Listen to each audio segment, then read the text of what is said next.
पढ़िबा आमे जेसाय 9 रो 6 पद। कारण आम्भମାନଙ୍କ ନିମନ୍ତେ ଏକ ବାଳକ ଜନ୍ମି ଅଛନ୍ତି, ଆମ୍ଭମାନଙ୍କୁ ଏକ ପୁତ୍ର ଦତ୍ତ ହୋଇଅଛନ୍ତି ଓ ତାହାଙ୍କ ସ୍କନ୍ଧରେ କର୍ତ୍ତୃତ୍ୱ ଭାର ଥୁଆଯିବ। ପୁଣି ତାହାଙ୍କର ନାମ ଆଶ୍ଚର୍ଯ୍ୟ, ମନ୍ତ୍ରୀ, ପରାକ୍ରାନ୍ତ ପରମେଶ୍ୱର, ଅନନ୍ତକାଳୀନ ପିତା, ଶାନ୍ତି ରାଜା ହେବ। ଏହା ଈଶ୍ୱରଙ୍କ ବାକ୍ୟ।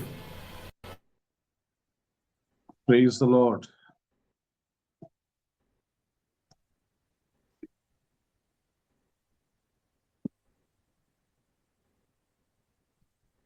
कारण आम्भମାନଙ୍କ निमंते एक बालक जन्मी अछंती, आम्भମାନଙ୍କୁ एक पुत्र दत्त होइछंती। आजिर प्रसंग होउची बालक जीशु और पुत्र जीशु। Praise the Lord. आमे केउ जीशु को पाइछु? बालक जीशु को पाइछु आ पुत्र जीशु को पाइछु। आम्भମାନଙ୍କ निमंते एक बालक जन्मिछंती। बालक आ पुत्र मध्य पार्थक्य कौन? बालक हेउछंती जे कि शिशु, छोट, किंतु पुत्र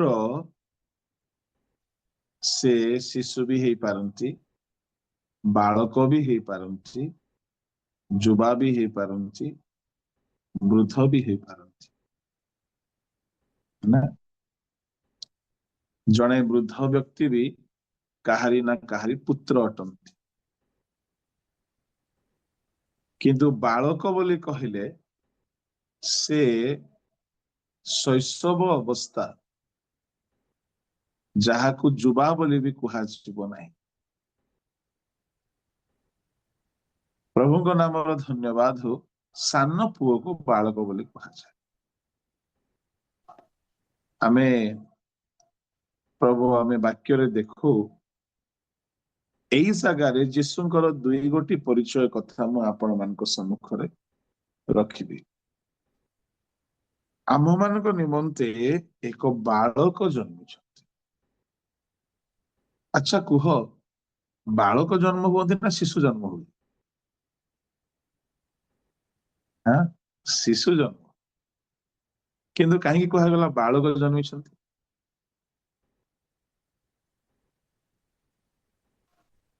प्रभु को नाम धन्यवाद ना। जदि आमे एहाकू ठीक इंग्लिश बाइबल रे देखिबा, से जगह रे बहुत सुंदर व्यवहार है शब्द ठीक पढ़ंतु।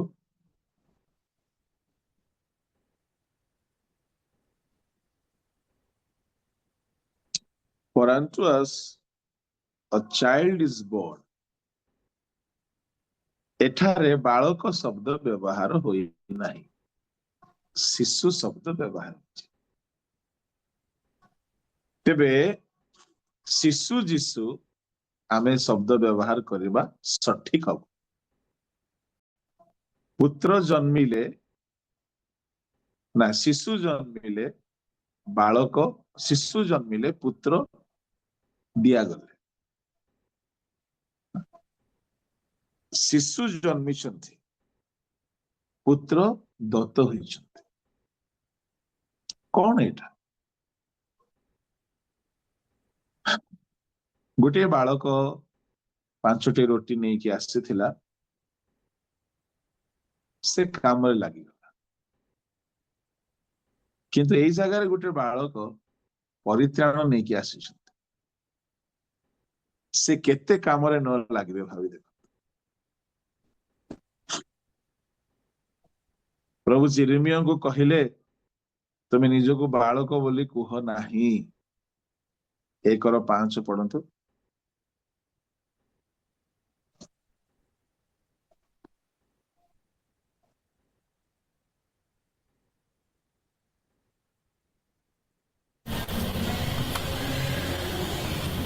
ଉଦର ମଧ୍ୟରେ ତୁମକୁ ଗଢ଼ିବା ପୂର୍ବରୁ ଆମେ ତୁମକୁ ଜାଣିଲୁ, ପୁଣି ଭୂମିଷ୍ଠ ହେବା ପୂର୍ବରୁ ଆମେ ତୁମକୁ ପବିତ୍ର କଲୁ। ଆମେ ତୁମକୁ ନାନା ଦେଶୀୟମାନଙ୍କ ନିକଟରେ ଭବିଷ୍ୟତ ବକ୍ତା ନିଯୁକ୍ତ କରିଅଛୁ। ଏଥିରେ ମୁଁ କହିଲି, ହାୟ ହାୟ ହେ ପ୍ରଭୁ ସଦାପ୍ରଭୁ, ଦେଖ ମୁଁ କଥା କହି ଜାଣେ ନାହିଁ, କାରଣ ମୁଁ ତ ବାଳକ। ଇଂଲିଶ ରେ ଲେଖା ମାତ୍ର ଅଛି, I am a child. I am a child. Jeremiah, being a prophet, he speaks about himself that he is a child. ଜଣେ ଭାବବାଦୀ କିନ୍ତୁ ସେ ବାଳକ ଅଟନ୍ତି, ଶିଶୁ ଅଟନ୍ତି। ବାଳକଟି ବୃଦ୍ଧ ବୟପ୍ରାପ୍ତ ହେବାକୁ ଲାଗିଲେ, ଶିଶୁ ବଢିବାକୁ ଲାଗିଲେ। ଆଚ୍ଛା, ଏଥିରୁ ସ୍ପଷ୍ଟ ହଉଛି ଶିଶୁ ହୋଇକି ସେ ଜନ୍ମିଲେ, ତା ମାନେ ଏହା ତାଙ୍କର ଫିଜିକାଲ କଥା କୁହାଯାଉଛି। ଓକେ, ମୁଁ ଡିଫରେନ୍ସ ଟା ଆପଣଙ୍କୁ କହୁଛି। ଶିଶୁ ଏହା ତାଙ୍କର ଶାରୀରିକ ଅବସ୍ଥାକୁ ସୂଚାଉଅଛି। ସେ ଶିଶୁ ହୋଇକି ଜନ୍ମିଲେ କିନ୍ତୁ ପୁତ୍ର ହୋଇକି ପ୍ରଦତ୍ତ ହେଲେ। କଣ ପାର୍ଥକ୍ୟ କଣ?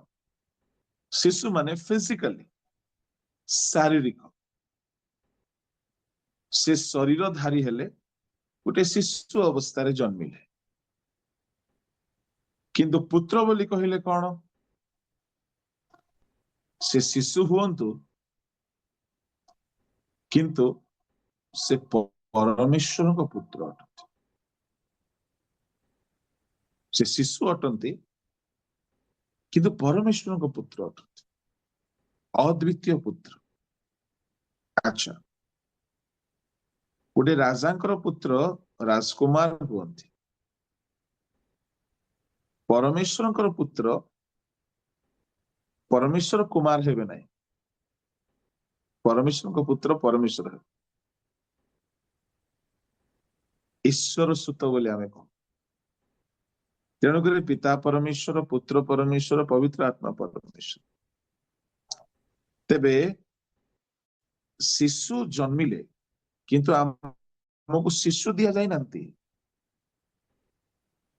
ଶିଶୁ ଦୁର୍ବଳ, ଶିଶୁ କ୍ଷୁଦ୍ର, ଶିଶୁ ସାନ, ଶିଶୁ ବଳହୀନ, ଶିଶୁ ଅକ୍ଷମ।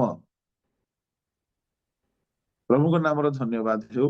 ତାମାନେ ଯୀଶୁ ଶରୀରରେ ପ୍ରକାଶିତ ହେଲେ ଗୋଟେ ଶିଶୁ ଭାବରେ, କିନ୍ତୁ ଦୁନିଆ ପାଇଁ ଶିଶୁ ଦିଆଯାଇନାହାନ୍ତି। ଦୁନିଆ ପାଇଁ ପରମେଶ୍ୱରଙ୍କର ପୁତ୍ର ଦିଆ। ଶରୀରରେ ଶିଶୁଟି ଜନ୍ମ ହେଲା, ମରିୟମଙ୍କ ଗର୍ଭରୁ ଶିଶୁଟି ଜନ୍ମ ହେଲା, କିନ୍ତୁ ଦୁନିଆ ପାଇଁ, ଆମ ମାନଙ୍କ ପାଇଁ ଶିଶୁ ଦିଆଯାଇନାହିଁ, ପରମେଶ୍ୱରଙ୍କର ପୁତ୍ରଙ୍କୁ ଦିଆଗଲା। ଆଚ୍ଛା, ପରମେଶ୍ୱରଙ୍କର ପୁତ୍ରଙ୍କର ବିଶେଷତା କଣ? ଶିଶୁ ବୋଲି କହିଲେ କ୍ଷୁଦ୍ର, ସାନ, ଦୁର୍ବଳ, ଅକ୍ଷମ, ତାକୁ ବଢିବା ଦରକାର, ସେ ବୟପ୍ରାପ୍ତ ହେବା ଦରକାର, ସେ ବଳିଷ୍ଠ ହେବା ଦରକାର, ସେ ବୃଦ୍ଧି ପାଇବା ଦରକାର, ସେ ଅନୁକରଣ କରିବ, ସେ ଶିଖିବ। ଯୀଶୁ କଣ ଶିଖିବେ? ସେ କଣ ବୃଦ୍ଧି ପାଇବେ? ନା। ତେଣୁକରି ତାହା ତାଙ୍କର ଶାରୀରିକ ଅବସ୍ଥାକୁ ସୂଚାଏ। ପାର୍ଥକ୍ୟ ମନେ ରଖିବେ। ଶିଶୁ ଆମମାନଙ୍କ ନିମନ୍ତେ ବାଳକ ଜନ୍ମିଛନ୍ତି ବୋଲି କହିଲେ ଶାରୀରିକ ଶରୀରଧାରୀ ଯୀଶୁ, ଯୀଶୁଙ୍କର ଶରୀର ଜନ୍ମିଛି, କିନ୍ତୁ ଈଶ୍ୱରଙ୍କ ପୁତ୍ର ଆମକୁ ଦିଆଗଲେ। ଏହା ଗୋଟେ କଠିନ ପାଠ ବୁଝିବା ପାଇଁ, କିନ୍ତୁ ଆପଣ ମାନେ ବୁଝିଯିବେ। ପୁତ୍ର ଦିଆଗଲେ, ପୁତ୍ର ବଢିବେ ନାହିଁ, ଈଶ୍ୱରଙ୍କ ପୁତ୍ର ପରେ ସେ ଈଶ୍ୱର। ସିଂହର ସନ୍ତାନ ସିଂହ, ବାଘର ଛୁଆ ବାଘ। ତ ଈଶ୍ୱରଙ୍କ ପୁତ୍ର ଦିଆଗଲେ। ଈଶ୍ୱରଙ୍କ ପୁତ୍ରଙ୍କର କଣ କଣ ଶକ୍ତି ଅଛି? ମୁଁ ଆପଣଙ୍କୁ ବେଶୀ ତ ନୁହଁ, 5ଟି କଥା କହିବି। ଈଶ୍ୱରଙ୍କ ପୁତ୍ର ଯୀଶୁ କି ପ୍ରକାର ପୁତ୍ର ସେ? ଆସନ୍ତୁ ଦେଖିବା। प्रथम है जो पुत्र आम मान निमंते दिगले जगत को से पुत्रंकर 5 गोटी पुत्रत्वर विशेषता। प्रथम है से हेले ईश्वरंकर प्रिय पुत्र। पढ़ंतु माथ्यू 3:16।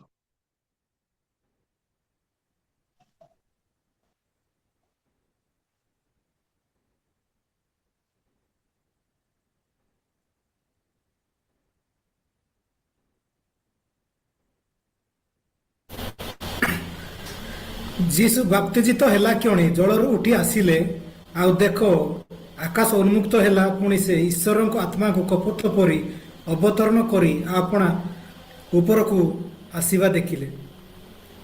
आउ देख आकाश यही बाणी हैला ए आमर प्रिय पुत्र एहांकठारे आमर परम संतोष। हाँ तामाने गोटे एमिति पुत्र को दिया गला पृथ्वी निमंते जो पुत्र ठारे से परम संतोष। शिशु जन्मिले किंतु पुत्र दिया गले तामाने आम पाई सॉरी आम पाई परमेश्वरंकर परम संतोष थिबा पुत्र को जगत को पठा। शिशु भाव जन्मिले कौन है जे शिशु नुहंती से पुत्र अटंती परमेश्वर संतोषकारी पुत्र। एथुरु आमे कौन शिखिबा को पाउछु आमे संसार रे शिशु परि हेपा किंतु आत्मिकतार आमे पुत्र हेबा। संसार रे आमे शिशु भाव रे रहिबा दरकार। शिशु मंद विषय जाने नहीं, शिशु नम्र, शिशु दीन किंतु आत्मिक भाव रे शिशु एक रहिले हेबनी पुत्र हेबाक पड़े।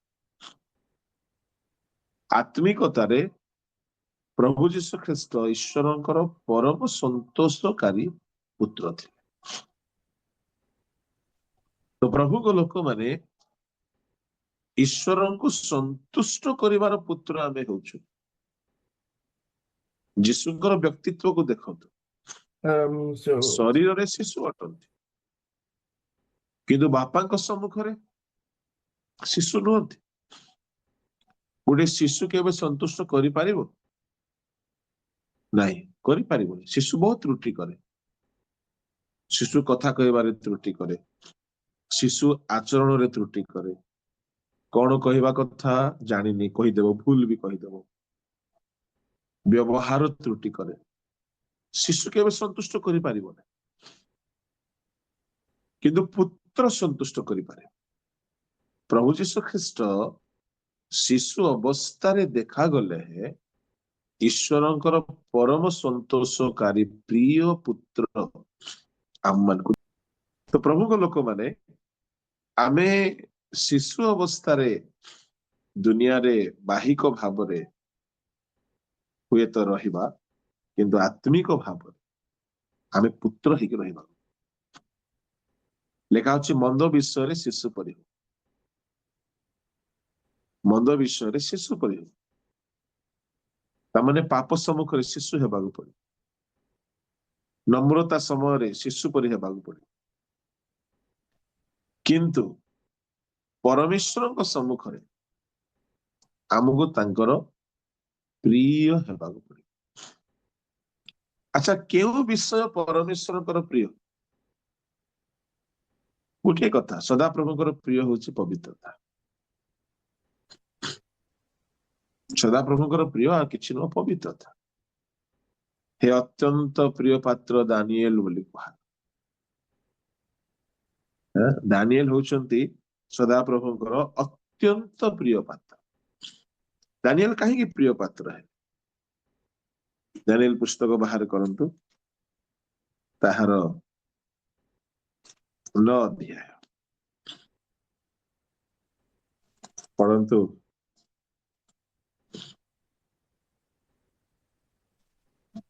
23 पद 10 और 11 पद।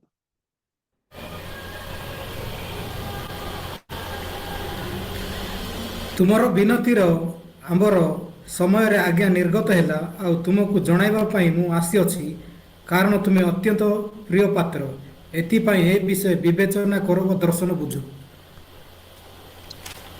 ଦାନିଏଲ ଅତ୍ୟନ୍ତ ପ୍ରିୟ ପାତ୍ର। ପଢି ଦିଅନ୍ତୁ।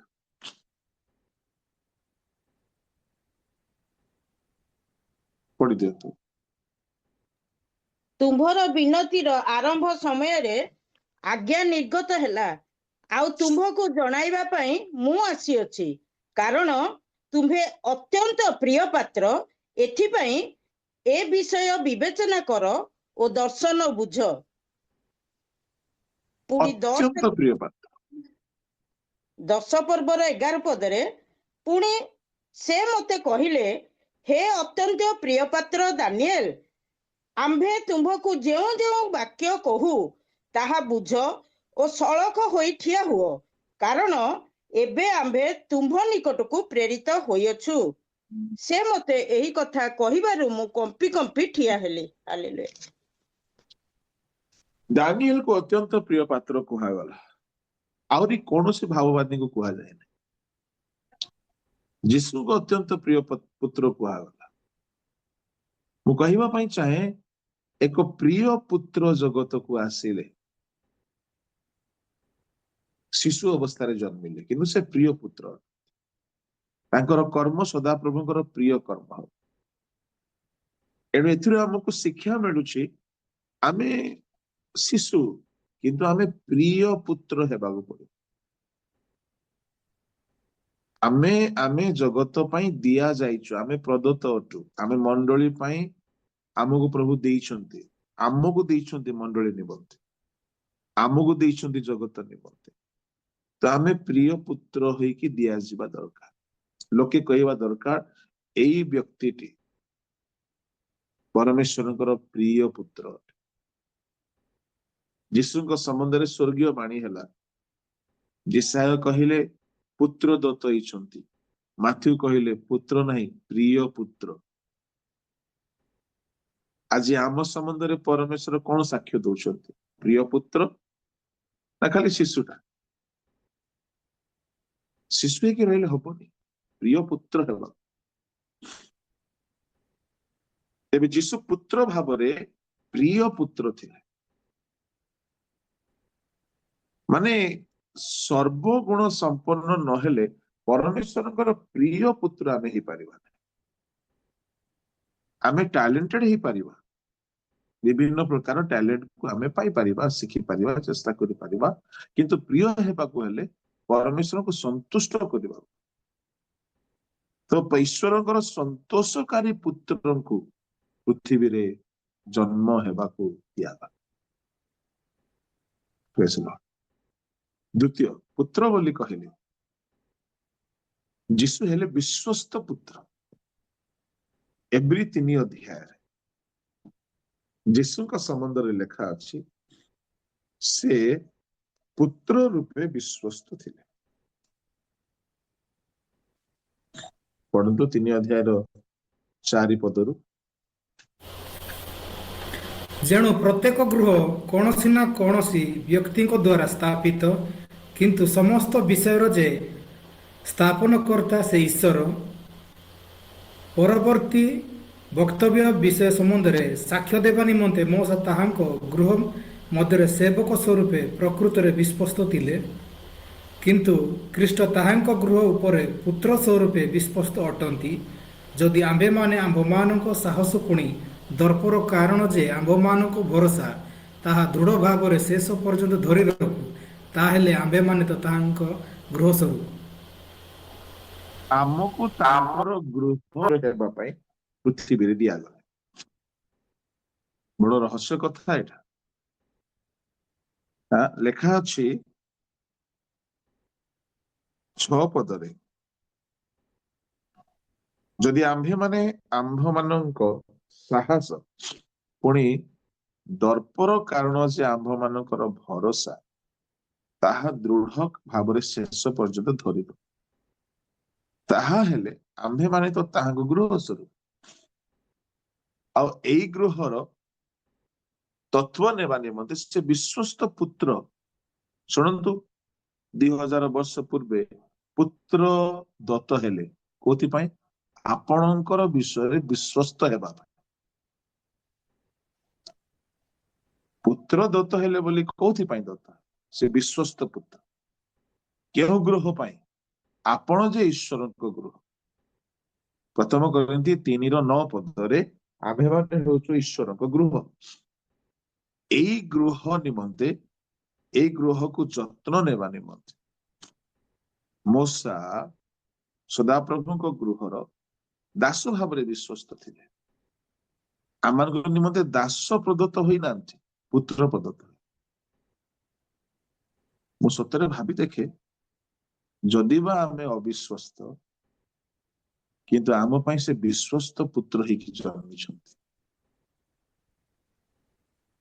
ବେଳେ ବେଳେ ଆମେ ପ୍ରାର୍ଥନା କରିବାରେ ଅବିଶ୍ୱସ୍ତ, ବେଳେ ବେଳେ ଆମେ ବାକ୍ୟ ମାନିବାରେ ଅବିଶ୍ୱସ୍ତ, ବେଳେ ବେଳେ ଆମେ ସେବା କାର୍ଯ୍ୟରେ ଅବିଶ୍ୱସ୍ତ, ଆମେ ପବିତ୍ର ଜୀବନ ଯାପନ କଲା ବେଳେ ବେଳେ ବେଳେ ଅବିଶ୍ୱସ୍ତ। ଯଦ୍ୟପି ଆମେ ଅବିଶ୍ୱସ୍ତ, କିନ୍ତୁ ସେ ଯେ ପ୍ରଦତ୍ତ ହୋଇଛନ୍ତି ଆମମାନଙ୍କ ନିମନ୍ତେ ସେ ବିଶ୍ୱସ୍ତ ଅଟନ୍ତି। ଆଉ ସେ ବିଶ୍ୱସ୍ତ ହେଉଥିବା ହେତୁରୁ ଆମ ଜୀବନ ରୂପ ଘର ସୁରକ୍ଷିତ ଅଛି। ମାନେ ଗତକାଲିର କଥା ମୁଁ କହୁଛି, ପ୍ରାୟ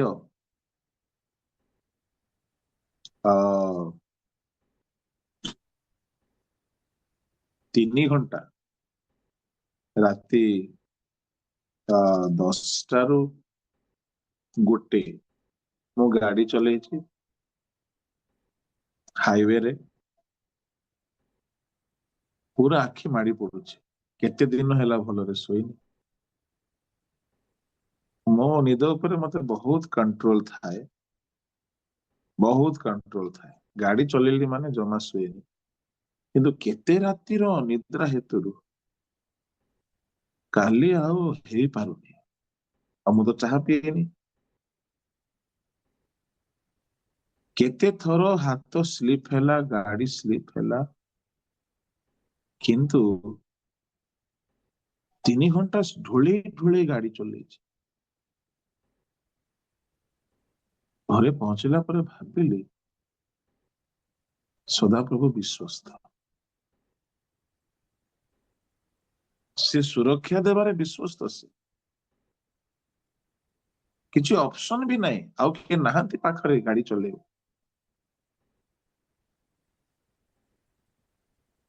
ମାନେ ସେ ସୁରକ୍ଷା ଦେବା ପାଇଁ ବିଶ୍ୱସ୍ତ। ଆମମାନେ ଅବିଶ୍ୱସ୍ତ ଥାଉ ତାଙ୍କ କାମରେ, କିନ୍ତୁ ସେ କେବେ ଅବିଶ୍ୱସ୍ତ ହୁଅନ୍ତି। ଆମେ ବେଳେ ବେଳେ ମିସ୍ କରିଯାଉ, ଆମେ ତାଙ୍କୁ କାମ କରିବାରେ ବେଳେ ବେଳେ ତ୍ରୁଟି କରିଦେଉ, ବେଳେ ବେଳେ ତାଙ୍କ ମନ ମୁତାବକ କରିନଥାଉ, କିନ୍ତୁ ସେ ବିଶ୍ୱସ୍ତ।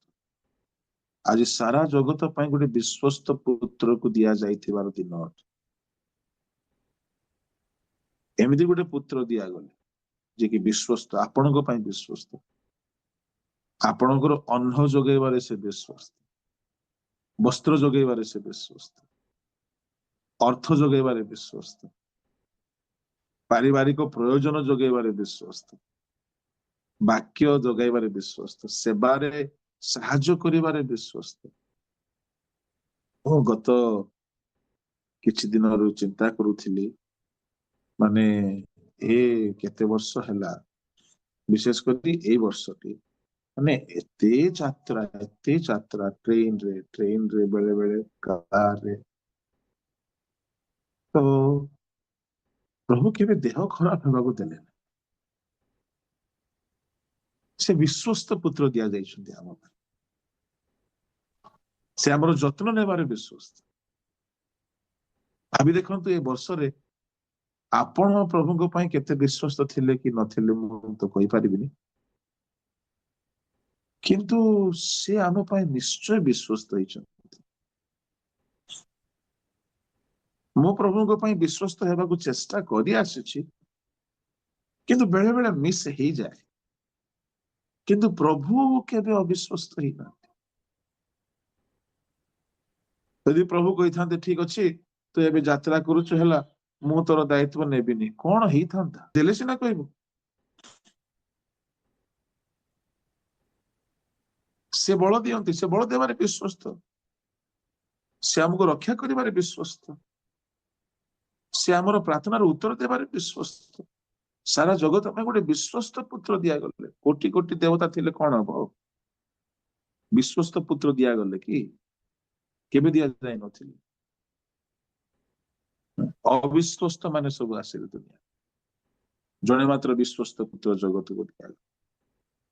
ପ୍ରଭୁଙ୍କ ଲୋକମାନେ ଆଜିର ଦିନ ହଉଛି ଆମ ମାନଙ୍କ ନିମନ୍ତେ ଏକ ପୁତ୍ର ପ୍ରଦତ୍ତ ହୋଇଅଛନ୍ତି, ଯିଏକି ବିଶ୍ୱସ୍ତ ପୁତ୍ର। ତାଙ୍କର ବିଶ୍ୱସ୍ତତା ପୁରୁଷାନୁକ୍ରମ ଥାଏ। ସେ ଆପଣ ବିଶ୍ୱସ୍ତତା କେବେ ହେଲେ ଖଣ୍ଡନ କରନ୍ତି।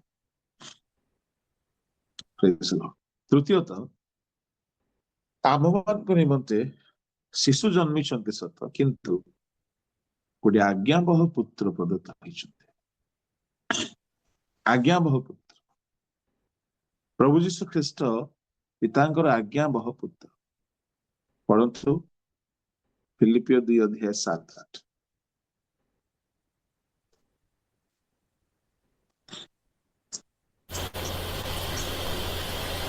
କିନ୍ତୁ ମନୁଷ୍ୟ ସଦୃଶ ହୋଇ ଦାସ ରୂପ ଧାରଣ କରି ଆପଣାକୁ ଶୂନ୍ୟ କଲେ। ପୁଣି ମନୁଷ୍ୟ ଭାବରେ ଦେଖାଯାଇ ମୃତ୍ୟୁ ପର୍ଯ୍ୟନ୍ତ, କୃଷି ମୃତ୍ୟୁ ପର୍ଯ୍ୟନ୍ତ ଆଜ୍ଞାବହ ହୋଇ ଆପଣାକୁ ଅବନତ କଲେ। ଫିଲିପିଓ 5:8।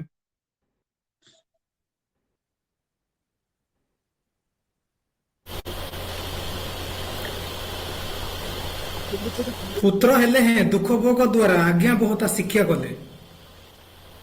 ପୁଣି ସିଦ୍ଧ ହୋଇ ନିଜ ଆଜ୍ଞାକାରୀ ମାନଙ୍କୁ ଠିକ ଅଛି। ପୁତ୍ର ହେଲେ ହିଁ ଆଜ୍ଞାବହତା ଶିକ୍ଷା।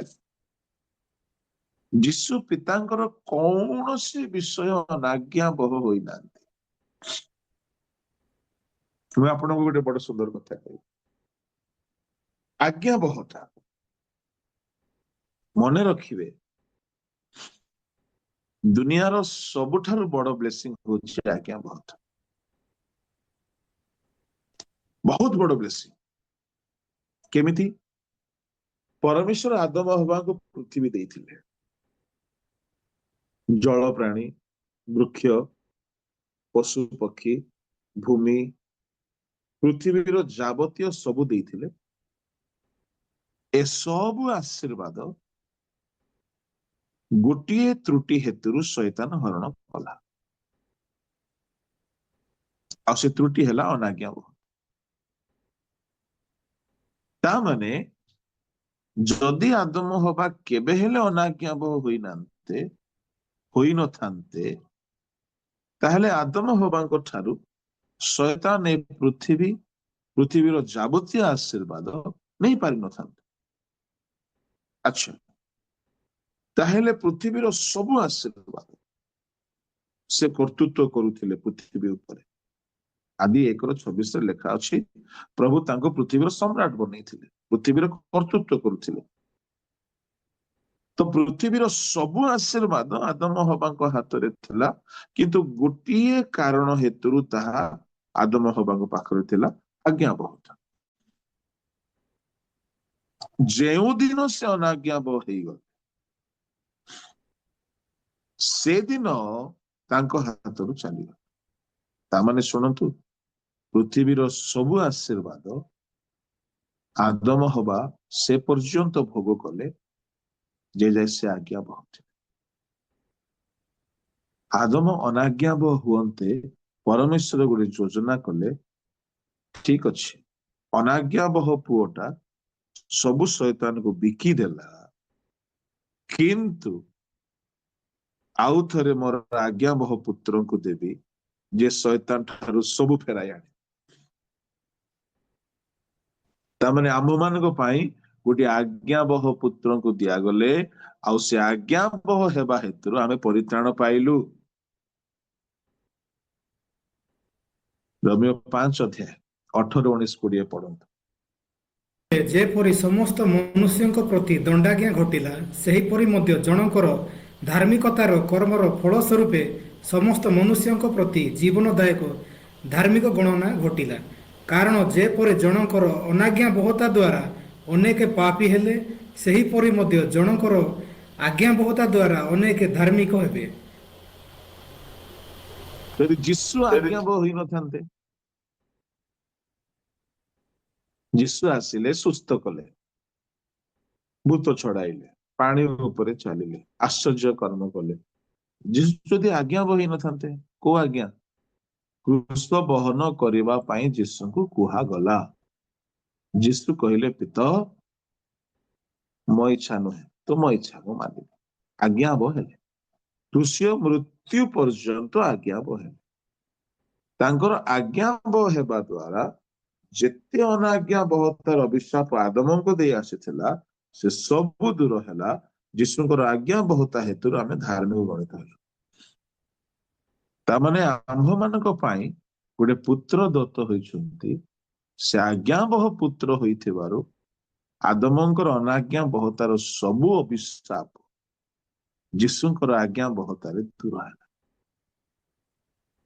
ତାମାନେ ଭାବି ଦେଖନ୍ତୁ, ଯୀଶୁଙ୍କର ଆଜ୍ଞାବହତା ଆମ ଜୀବନ ପାଇଁ ବୋଲି କେତେ ବଡ ଧାର୍ମିକତାର କାରଣ ହଉଛି। ଯଦି ସେ ଆଜ୍ଞାବହ ନ ହୋଇ ଖାଲି ସୁସ୍ଥକାରୀ ହେଇଥାନ୍ତେ, ସେ ଆଜ୍ଞାବହ ପୁତ୍ର ନ ହୋଇ ଖାଲି ଆରୋଗ୍ୟକାରୀ ପୁତ୍ର ହେଇଥାନ୍ତେ, ଆମର କିଛି ଲାଭ ହେଇନଥାନ୍ତା ବୋଧେ। ସୁସ୍ଥ ହେଇଥାନ୍ତୁ, ନରକ ଯାଇଥାନ୍ତୁ।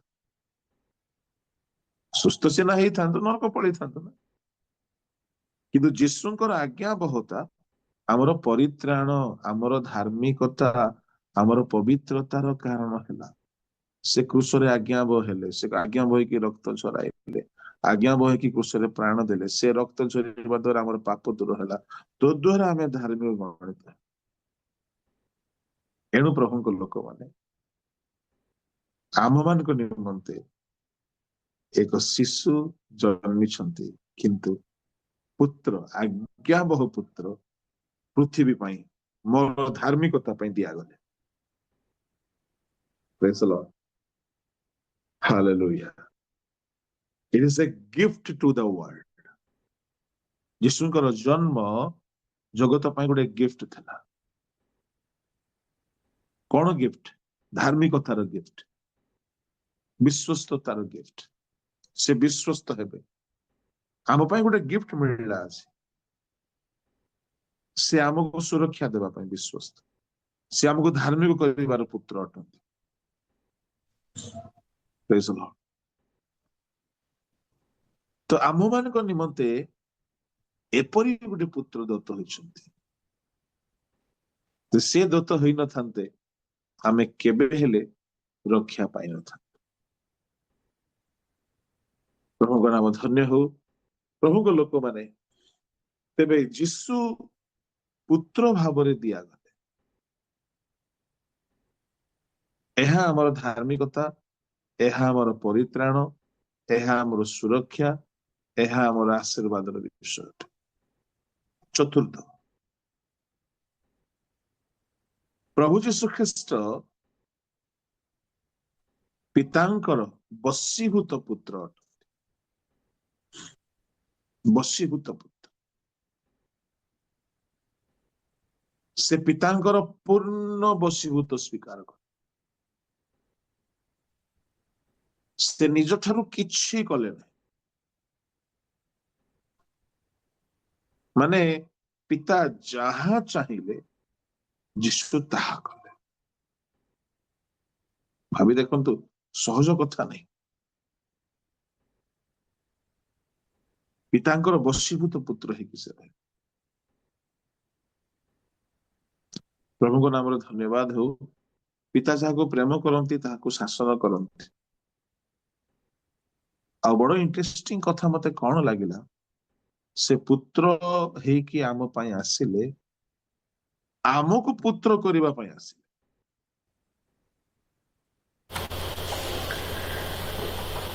ଆମ୍ଭେମାନେ ଈଶ୍ୱରଙ୍କ ସନ୍ତାନ ବୋଲି ସେହି ଆତ୍ମା ସ୍ୱୟଂ ଆମ୍ଭମାନଙ୍କ ଆତ୍ମା ସହିତ ସାକ୍ଷ୍ୟ ପ୍ରଦାନ କରନ୍ତି।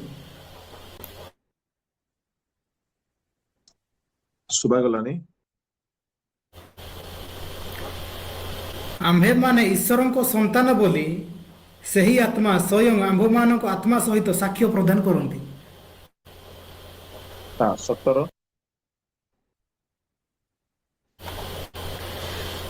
ଆଉ ଯଦି ସନ୍ତାନ ତେବେ ଉତ୍ତରାଧିକାରୀ ଅର୍ଥାତ୍ ଯଦି ଖ୍ରୀଷ୍ଟଙ୍କ ସହିତ ଗୌରବାନ୍ୱିତ ମଧ୍ୟ ହେବା ନିମନ୍ତେ ଆମ୍ଭେମାନେ ତାହାଙ୍କ ସାଙ୍ଗରେ ଦୁଃଖ ଭୋଗ କରୁ, ତେବେ ଈଶ୍ୱରଙ୍କ ଉତ୍ତରାଧିକାରୀ ଓ ଖ୍ରୀଷ୍ଟଙ୍କ ସହ ଉତ୍ତରାଧିକାରୀ ଅଟୁ। ଆମେ ଆମେ ଈଶ୍ୱରଙ୍କ ଉତ୍ତରାଧିକାରୀ, କିନ୍ତୁ ପୁତ୍ର ହେବା ପରେ ଆମେ ଖ୍ରୀଷ୍ଟଙ୍କର ସହ ଉତ୍ତରାଧିକାରୀ। ତାମାନେ ଯୀଶୁଙ୍କର ଯେତିକି ଭାଗ ମିଳିବ ସ୍ୱର୍ଗରେ, ଆମେ ଯେହେତୁ ପୁତ୍ର ହେଇଯିବା, ଆମକୁ ସେତିକି ହିଁ ଉତ୍ତରାଧିକାର ମିଳିବ। ତ ପ୍ରଭୁଙ୍କ ଲୋକମାନେ ଏକ ପୁତ୍ରକୁ ଦେଲେ, ସେ ଏ ପୁତ୍ର ଦ୍ୱାରା ସେ ପୁତ୍ର ମାନଙ୍କୁ ତିଆରି କରୁଛନ୍ତି। ପରମେଶ୍ୱରଙ୍କର ଯୋଜନା କେତେ ଆଶ୍ଚର୍ଯ୍ୟ ଦେଖନ୍ତୁ। ଆମକୁ ସେ ପୁତ୍ର କରିବା ପାଇଁ ନିଜ ପୁତ୍ରକୁ ପଠାଇଲେ। ପ୍ରଭୁଙ୍କ ନାମ ଧନ୍ୟ ହେଉ। ଯଦି ପୁତ୍ର ଆମ ପାଇଁ ଦିଆଯାଇ ନଥାନ୍ତେ, ତାହେଲେ ଆମେ ପୁତ୍ର ହେଇପାରିନଥାନ୍ତୁ। ସେ ପୁତ୍ର ଦେଇକି ପୁତ୍ର ମାନଙ୍କୁ ପାଇଲେ, ସେ ପୁତ୍ର ଦେଇକି ପୁତ୍ର ମାନଙ୍କୁ ଗଢିଲେ, ସେ ପୁତ୍ରଙ୍କୁ ଦେଇକି ଅନେକ ପୁତ୍ରକୁ ରକ୍ଷା କଲେ। ଗୋଟିଏ ପୁତ୍ରକୁ କ୍ରୁଶରେ ମାରିକି କୋଟି କୋଟି ପୁତ୍ରକୁ ଜୀବନ ଦେଲେ। ଏଣୁ ଆମ୍ଭମାନଙ୍କ ନିମନ୍ତେ ଏକ ବାଳକ ଜନ୍ମିଛନ୍ତି, କିନ୍ତୁ ପୁତ୍ର ଦିଆଯାଇଛନ୍ତି। ଶେଷ କଥା, ଯୀଶୁ ହଉଛନ୍ତି ଈଶ୍ୱରଙ୍କର ଅଦ୍ୱିତୀୟ ପୁତ୍ର। ଅଦ୍ୱିତୀୟ ପୁତ୍ର ଆମମାନଙ୍କ ନିମନ୍ତେ ଦିଆଗଲା। ଏହାର ଅର୍ଥ କଣ? ଆଉ କେହି ନାହାନ୍ତି, ୱାନ୍ ଆଣ୍ଡ ଓନ୍ଲି। ମାନେ ପରମେଶ୍ୱର ଆମ ପାଇଁ ବୋଲି ତାଙ୍କ ପାଖରେ ଯାହା ଥିଲା ତାହା ଦେଇଦେଲେ। ଆଚ୍ଛା, ଆମେ ପ୍ରଭୁଙ୍କୁ କଣ ଦଉଛେ? ଦାନ ଦେଲା ବେଳେ ବି ଆମେ କଞ୍ଜୁସି କରୁଛେ, କିନ୍ତୁ ଈଶ୍ୱର ଆପଣାର ଅଦ୍ୱିତୀୟ ପୁତ୍ର, ଓନ୍ଲି ବିଗଟେନ୍ ସନ୍, ଆଉ ତାଙ୍କ ପାଖରେ କିଛି ନାହିଁ, ଏମିତି ଗୋଟେ ପୁତ୍ରକୁ ସେ ଦେଇଦେଲେ। ତାମାନେ ଖ୍ରୀଷ୍ଟମାସ ହଉଛି ଗୋଟେ ଦେବାର ପର୍ବ। ଜଗତ ପାଇଁ ଦିଆଗଲା କିଛି। ବାସ୍ତବରେ ଏ କଥା ଚିନ୍ତା କଲେ ମତେ ବହୁତ ଗଦଗଦ ଅନୁଭବ ହେଲା। ଆମ ପାଇଁ ଆଜିର ଦିନଟି ପ୍ରଭୁ କିଛି ଦେଇଥିଲେ। ତାଙ୍କ ପାଖରେ ଯାହା ଥିଲା ଦେଇଥିଲେ। ଆମ ପାଇଁ ଗୋଟେ ବିଶ୍ୱସ୍ତ ପୁତ୍ରକୁ ଦେଲେ, ଅଦ୍ୱିତୀୟ ପୁତ୍ରକୁ ଦେଲେ, ଆଜ୍ଞାବହ ପୁତ୍ରକୁ ଦେଲେ, ପ୍ରିୟ ପୁତ୍ରକୁ ଦେଲେ, ବଶୀଭୂତ ପୁତ୍ରକୁ ଦେଲେ। ମାନେ ଆଉ କଣ ଦେଇପାରିଥାନ୍ତେ? ଏଣୁ ମୁଁ କହିବା ପାଇଁ ଚାହେଁ, ଏ ବର୍ଷର ଖ୍ରୀଷ୍ଟମାସ ପ୍ରଭୁଙ୍କୁ ଦେବାର ଖ୍ରୀଷ୍ଟମାସ। ଆମକୁ ପ୍ରଭୁ ଦେଲେ। ଖ୍ରୀଷ୍ଟମାସ ହଉଛି ଗୋଟେ ଦେବାର ପର୍ବ ଅଟେ। ଆମ୍ଭମାନଙ୍କ ନିମନ୍ତେ ଦିଆଯାଇଥିବା ଆଶୀର୍ବାଦର ପର୍ବ ଅଟେ। ପ୍ରଭୁଙ୍କ ଲୋକମାନେ, ମୁଁ ଏହା କହିକି ଆପଣମାନଙ୍କୁ ଉତ୍ସାହ ଦେବା ପାଇଁ ଚାହୁଁଅଛି, ଯଦି ଯୀଶୁ ଆମ୍ଭମାନଙ୍କ ନିମନ୍ତେ ଜଗତକୁ ଆସିଲେ, ଆଉ ସେ ବିଶ୍ୱସ୍ତ ପୁତ୍ର ହେଲେ, ଆଜ୍ଞାବହ ପୁତ୍ର ହେଲେ, ବଶୀଭୂତ ପୁତ୍ର ହେଲେ, ଏସବୁ ପ୍ରିୟ ପୁତ୍ର ହେଲେ, ଏଥିରେ ଖାଲି ଆମ ଲାଭ ପାଇଁ ସେ ହେଲେ। ଯଦି ସେ ଆଜ୍ଞାବହ ହେଇନଥାନ୍ତେ, ମୋ ଉପରୁ ଆଦମଙ୍କର ଅନାଜ୍ଞାବହତାର ଅଧାର୍ମିକତା ଦୂର ହେଇନଥାନ୍ତା। ଯଦି ସେ ବିଶ୍ୱସ୍ତ ହେଇନଥାନ୍ତେ, ମୁଁ ସତ କହୁଛି, ମୁଁ ଆଜି ପର୍ଯ୍ୟନ୍ତ ସେବାରେ ହୁଏତ ଠିଆ ହେଇକି ରହିପାରିନଥାନ୍ତି। ସେ ଦୟା କରିବାରେ ବିଶ୍ୱସ୍ତ, ସେ ଅନୁଗ୍ରହ କରିବାରେ ବିଶ୍ୱସ୍ତ, ସେ ଶକ୍ତି ଦେବାରେ ବିଶ୍ୱସ୍ତ, ସେ ସମ୍ଭାଳି ନେବାରେ ବିଶ୍ୱସ୍ତ, ଆମେ ପଡିଗଲେ ଆମକୁ ଉଠାଇବାରେ ବିଶ୍ୱସ୍ତ। ସମସ୍ତେ ଆପଣଙ୍କୁ ଛାଡି ଦେଇ ପାରନ୍ତି, କିନ୍ତୁ ସେ ଛାଡନ୍ତି ନାହିଁ। ସେ ବିଶ୍ୱସ୍ତ ପୁତ୍ର ପରା। ସମସ୍ତେ ଭୁଲି ପାରନ୍ତି, ସେ ଭୁଲିବେନି। ସେ ପୁତ୍ର, ସେ ବିଶ୍ୱସ୍ତ ପୁତ୍ର, ବିଶ୍ୱସ୍ତ ପୁତ୍ର, ପ୍ରିୟ ପୁତ୍ର, ବଶୀଭୂତ ପୁତ୍ର, ଏକମାତ୍ର ଅଦ୍ୱିତୀୟ ପୁତ୍ର। ଆମେ ପ୍ରଭୁଙ୍କୁ କଣ ଦଉଛୁ? ସେ ଆମ ପାଇଁ ଦେଲେ। ଇନ ରିଟର୍ନ ଆମେ କଣ ଦଉଛୁ? ଖାଲି ଖ୍ରୀଷ୍ଟମାସ କାଲି ପାଟିରେ କହିଲେ ହବ କି ମେରି ଖ୍ରୀଷ୍ଟମାସ? ଆମେ ପ୍ରଭୁଙ୍କୁ କଣ ଦଉଛୁ? ଏ ପର୍ବ ହଉଛି ପ୍ରଭୁଙ୍କୁ ଦେବାର ପର୍ବ। ପ୍ରଭୁ ଆମ ପାଇଁ ଦେଲେ, କଣ ଦେବା ଆମେ? କୁହ ତ, କଣ ଦେବା? କଣ ଲାଗୁଛି? କିଏ ଜଣେ କୁହନ୍ତୁ, କିଏ ଜିନିୟସ ଆନ୍ସର କହିବ ଦେଖି।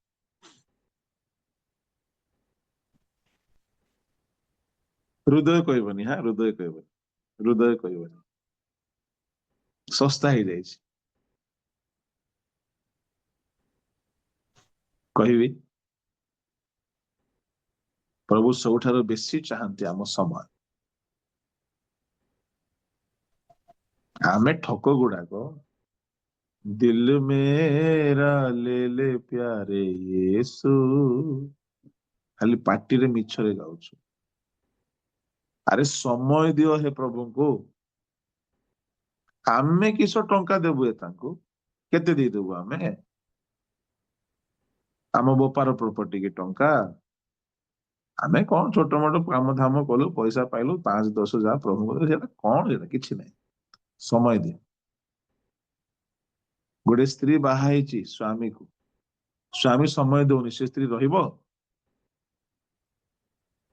ନାଇଁ, ତୋ ପାଇଁ ଘର ବନେଇ ଦେଇଛି, ଚାକରାଣୀ 5ଟା ଅଛି, ରାନ୍ଧି ଦେବ ଗୋଟେ, ଲୁଗା ଧୋଇବ ଗୋଟେ, ଘର ଧୋଇବ ଗୋଟେ, ଘର ସଜେଇବ ଗୋଟେ, ଭଲରେ ରହିବୁ, ରାଣୀ ହେଇକି ରହିବୁ। ରାଣୀ ହେଇ ରହିବା ଦରକାର ନାହିଁ, ମତେ ସ୍ୱାମୀ ଦରକାର, ସ୍ୱାମୀ।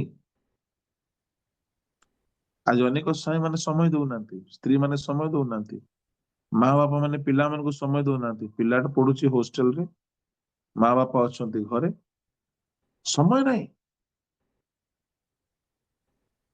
ସବୁଠାରୁ କଷ୍ଟଲି ଯଦି ଆଜି କିଛି ହଉଛି ଆପଣଙ୍କର ସମୟ। ଆପଣ ପ୍ରଭୁଙ୍କୁ କଣ ଦେବେ ଆଜ୍ଞା? କେତେ ଦେଇଦେବେ? ଯଦି ଦେବାକୁ ଚାହୁଁଛନ୍ତି 2-3 ଘଣ୍ଟା, 4 ଘଣ୍ଟା, 5 ଘଣ୍ଟା ଦିଅନ୍ତୁ। ଆପଣ ଆଜି ଯେମିତି ଅଛନ୍ତି ସେମିତି ରହିବେ ନାହିଁ। ଆଉ ଶୈତାନ ଏତେ ଖରାପ, ସେ ଭଲ ଲୋକ ନାହିଁ। ଶୈତାନ ଭଲ ଲୋକ ନାହିଁ, ତା ସାଙ୍ଗରେ ସାଙ୍ଗ ହୁଅନ୍ତୁ ନାହିଁ, ସେ ବଡ ଖରାପ ଲୋକ। ଏତେ ଖରାପ ଯେ ଆପଣ ପଇସା ଦେଲା ବେଳେ ସେ ବାଧା ଜନ୍ମେଇବ ନାହିଁ। ଆପଣ ଯଦି ସମୟ ଦେବେ ପ୍ରଭୁଙ୍କୁ, ଘଣ୍ଟାଟି ଦଉଥିଲେ 2 ଘଣ୍ଟା ଦିଅନ୍ତୁ, ଦୁନିଆ ସମସ୍ୟା ସୃଷ୍ଟି ହବ। 3 ଘଣ୍ଟା ଦିଅନ୍ତୁ, 4 ଘଣ୍ଟା ଦିଅନ୍ତୁ। ପ୍ରଭୁ ଆମର ସମୟ ଚାହାନ୍ତି, ହଁ ହୃଦୟ ଚାହାନ୍ତି, ମନ ପ୍ରାଣ ଆତ୍ମା ସବୁ ଚାହାନ୍ତି, କିନ୍ତୁ ଅଧିକ ସମୟ ଚାହାନ୍ତି। କଣ ତୁମେ ମୋ ସାଙ୍ଗରେ ଦଣ୍ଡେ ହେଲେ ଜଗି ପାରିଲ ନାହିଁ? କଣ ଚାହୁଁଥିଲେ ପ୍ରଭୁ? ମୋ ସାଙ୍ଗରେ ଟିକେ ସମୟ ବିତାଅ। ଆମେ ବଡ ବାହାରିଛୁ, ପ୍ରଚାରକ ହବୁ, ସମୟ ଦଉନୁ ପ୍ରଭୁ। କିସ ପ୍ରଚାରକ ହବ? ସମୟ ନାହିଁ ତମ ପାଖରେ, ଆଣ୍ଠେଇବାକୁ ସମୟ ନାହିଁ, ବାଇବଲ ପଢିବାକୁ ସମୟ ନାହିଁ, ଉପବାସ କରିବାକୁ ସମୟ ନାହିଁ, ପ୍ରାର୍ଥନା କରିବାକୁ ସମୟ ନାହିଁ। 2-4ଟା ପ୍ରଚାର ଦେଖିଦେବ, ଶୁଣିଦେବ, କହିଦେବ, ପ୍ରଚାର ହେଇଯିବ? ନା, ହବନି, ସେମିତି ହବ। ପ୍ରଭୁ ଆମ ଠାରୁ ଚାହାନ୍ତି ତାଙ୍କ ସହିତ ଇଣ୍ଟିମେଟ ରିଲେସନସିପ ର ଟାଇମ, ଘନିଷ୍ଠ ଏକାନ୍ତ ସମୟ। ସେ ଆଉ ଆପଣ, ସେଠି ଆଉ କିଏ ପଶିବ? ଖ୍ରୀଷ୍ଟମାସ ହଉଛି ଦେବା ନେବାର ପର୍ବ। ତା ବୋଲି ଯାଇକି ଅର୍ଡର କରିକି କେକ୍ ବାଣ୍ଟିକି ଖୁସି ହୁଅନି ହେଲା। ହଁ ନାଇଁ, ଦେବା ନେବାର ପର୍ବ ବୋଲି କହିଲେ ତ ଜିତୁ ଭାଇ ଜିତୁଲି ମା ତ କେକ୍ ଦିଅ। କେକ୍ ଦିଅ ଭଲ କଥା, ନ ଦିଅ ଚଳିବ, କିନ୍ତୁ ପ୍ରଭୁଙ୍କୁ ସମୟ ଦିଅ। ପ୍ରଭୁଙ୍କ ସହିତ ନିଜର ପ୍ରିୟ ଲୋକମାନଙ୍କୁ ଟିକେ ସମୟ ଦିଅ। ଆପଣ କାହାକୁ ସମୟ ଦେବେ? ମୁଁ ଗୋଟେ କଥା ମୋ ଛୋଟ ଏକ୍ସପିରିଏନ୍ସ ରୁ କହିବି। ଆପଣ ଏ ଦୁନିଆରୁ ଚାଲିଗଲେ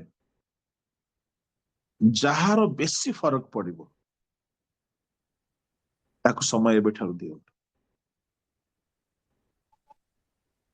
ବାକି ଦୁନିଆ ଲୋକ ଆପଣ ସମୟ ଦଉଛନ୍ତି, ସେଟାକୁ କମେଇ ଦିଅନ୍ତୁ। ଆପଣ ଆଜି ଏ ଦୁନିଆରୁ ଚାଲିଗଲେ, ମରିଗଲେ, କିଏ ବେଶୀ ଏଫେକ୍ଟ ହେବ ତାକୁ ଏବେଠାରୁ ବେଶୀ ଟାଇମ ଦିଅନ୍ତୁ। ମୁଁ କହିଲି ସମୟ। ଦିନହୀନ ଦରିଦ୍ର ମାନଙ୍କୁ ଶୃଙ୍ଖଳିବା, ଏବେ ଥଣ୍ଡା ପଡିଛି, କିଛି ଦରିଦ୍ର ମାନେ ଅଛନ୍ତି ସେମାନଙ୍କୁ କିଛି ବସ୍ତ୍ର ଦେବା, ଦେବାର ପର୍ବ ପରା। ଆମମାନଙ୍କ ନିମନ୍ତେ ବାଳକ ଜନ୍ମିଛନ୍ତି, ପୁତ୍ର ପ୍ରଦତ୍ତ ହେଇଛନ୍ତି। ତ ପ୍ରଭୁଙ୍କ ଲୋକମାନେ, ମୁଁ ଏହା କହିକି ସମାପ୍ତ କରି ବହୁତ ସମୟ ମୁଁ ନେଇଗଲି। ଆମ ପାଇଁ ପୁତ୍ର ଦିଆଗଲେ ଆମେ ପ୍ରଭୁଙ୍କୁ କଣ ଦେବା? ଏତେ ଉପକାର ପାଇଛୁ, ଆମେ କମିଟମେଣ୍ଟ କରିବା ଦରକାର। ବର୍ଷ ଶେଷ ହେଇ ଆସିଲା, ଏ ବର୍ଷ କଣ ଦେଲେ ନଦେଲେ ଟିକେ ବସିକି ହିସାବ କରନ୍ତୁ। ଆଜି 25 ତାରିଖ, ଆଉ 7 ଦିନ। ନୂଆ ବର୍ଷରେ ପ୍ରଭୁଙ୍କୁ କଣ କଣ ଦେବେ ଆପଣ? ପଇସା ତ ଆମେ ଦଉଛୁ, କିନ୍ତୁ ସମୟ ଦଉଛୁ? ଆମେ କଣ କଣ ଦଉଛୁ ପ୍ରଭୁ? ଈଶ୍ୱର ପୁତ୍ରକୁ ଦେଇଦେଲେ, ଆମେ କଣ ଦଉଛୁ? ଏ ବର୍ଷର ଏ ପର୍ବ ସମୟ ସମୀକ୍ଷାର ସମୟ ହଉ, ନୂଆ ବର୍ଷରେ ନୂଆ ପଦକ୍ଷେପ ସହିତ ଆରମ୍ଭ କରୁ, ଆଉ ନିଶ୍ଚୟ ନୂଆ ଆଶୀର୍ବାଦ ଆମେ ଦେଖିବୁ। ମୋର ଏଇ ଶୁଭକାମନା, ଶୁଭେଚ୍ଛା, ଯୀଶୁଙ୍କ ଜନ୍ମ ପର୍ବର ସ୍ମୃତିରେ ଆରବିଏଫ୍ ଫ୍ୟାମିଲିର ସମସ୍ତଙ୍କୁ ମୋର ଏହି ଗ୍ରିଟିଂସ ଦେବା ପାଇଁ ଚାହେଁ। ଈଶ୍ୱର ଜଗତକୁ ପ୍ରେମ କରି ଆପଣ ପୁତ୍ରଙ୍କୁ ଦେଇଦେଲେ, ଆମମାନଙ୍କ ନିମନ୍ତେ ପୁତ୍ର ପ୍ରଦତ୍ତ ହେଇଛନ୍ତି। ତ ଆମେ କଣ ପ୍ରଭୁକୁ ଦେବା? ସମୀକ୍ଷା କରୁ, ନୂଆ ବର୍ଷ ନୂଆ ଡିସିସନ ସହିତ ଚାଲୁ, ନିଶ୍ଚୟ ନୂଆ ଆଶୀର୍ବାଦ ପାଏ। ପ୍ରଭୁ ଆମ ସମସ୍ତଙ୍କୁ ବହୁଳ ପରିମାଣରେ ଆଶୀର୍ବାଦ କରନ୍ତୁ। ଆସନ୍ତୁ ପ୍ରାର୍ଥନା।